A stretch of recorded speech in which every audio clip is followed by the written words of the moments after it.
इथे फक्त दागिने नाही तर पिढ्यानपिढ्यांचा विश्वास मिळतो. परंपरेची झळाळी आणि विश्वासाची खात्री. कैलास अडगावकर ज्वेलर्स, दत्त मंदिर बस स्टॉप, नाशिक रोड. महाराष्ट्रात अन्न सुरक्षा कायद्यानुसार गुटखा आणि तंबाखूजन्य पदार्थांच्या विक्री आणि साठवणूक वाहतुकीवर संपूर्ण बंदी आहे. अशा प्रकारे सार्वजनिक ठिकाणी किंवा ग्रामपंचायतीच्या परिसरात बेकायदेशीर गुटखा आढळल्यास किंवा विक्री होत असल्यास नागरिकांनी स्थानिक पोलीस किंवा अन्न आणि औषध प्रशासन FDA यांच्याकडे तक्रार करणे आवश्यक आहे.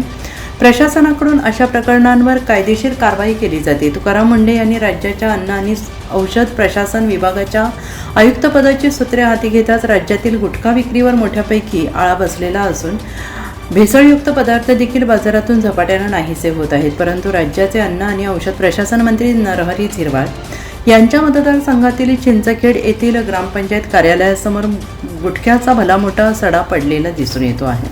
आणि एवढंच नव्हे तर या ग्रामपंचायतच्या भिंतीवर भारतीय सैन्य दलात कार्यरत असणाऱ्या गावातील जवानांची नावे असून त्या नावांच्या समोरच गुटखा खाऊन थुंकण्याची गंभीर बाब सर्वसामान्य नागरिकांच्या निदर्शनास आली आहे. आणि याबाबत राज्याचे अन्न आणि औषध प्रशासन मंत्री नरहरी झिरवाळ, आयुक्त तुकाराम मुंढे, संबंधित पोलीस प्रशासन काय कारवाई करणार याकडे बघणे महत्त्वाचे ठरेल.